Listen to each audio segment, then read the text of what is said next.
તમારું ડાયજેશન બગાડતી આ 8 આદતો તો તમારામાં નથી ને? ચેક કરો.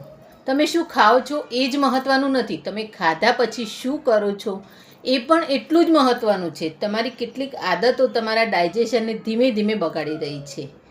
પહેલું છે જમ્યા પછી તરત નાહવું. જમ્યા પછી શરીરનું લોહી પાચન પ્રક્રિયા તરફ વધુ કામ કરે છે. તરત નાહવાથી લોહીનું તાપમાન અને રક્ત પ્રવાહ બદલાય છે, જે કેટલાક લોકોને અસ્વસ્થતા કે ભારેપણું અનુભવડાવી શકે છે. બીજું છે જમ્યા પછી તરત સૂઈ જવું. તેનાથી એસિડિટી, ગેસ અને પેટમાં બળતરાનું જોખમ વધી શકે છે. ત્રીજું છે જમતા જ પાણી પીવું. કેટલાક લોકોને પેટ ભારે લાગે છે અથવા અજીર્ણ જેવી તકલીફો પણ તેનાથી થઈ શકે છે.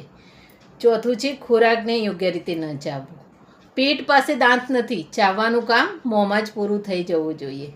પાંચમું છે મોબાઈલ જોતાં જોતાં ખાવું. તમારું ધ્યાન ખોરાક પર નહીં હોય તો તેથી વધુ ખાઈ જવાની શક્યતા વધે છે. છઠ્ઠું છે આખો દિવસ બેઠાડું જીવન. શરીરની હલનચલન ઓછી હશે તો પણ પાચન ધીમું પડી શકે છે. સાતમું છે ઓછી ઊંઘ લેવી. ખરાબ ઊંઘ તમારા ગટ હેલ્થ અને હોર્મોન્સ બંનેને અસર કરે છે.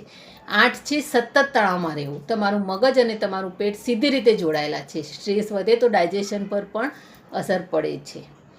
ગેસ, એસિડિટી અને કબજિયાતનું કારણ હંમેશા ખોરાક નથી હોતો. ઘણી વખત તમારી રોજિંદી આદતો પણ તમારા પેટની સૌથી મોટી દુશ્મન હોય છે. પેટ સ્વસ્થ તો શરીર સ્વસ્થ. ડાયજેશન સુધારવું હોય તો માત્ર ડાયટ નહીં, આદતો પણ બદલવી પડશે.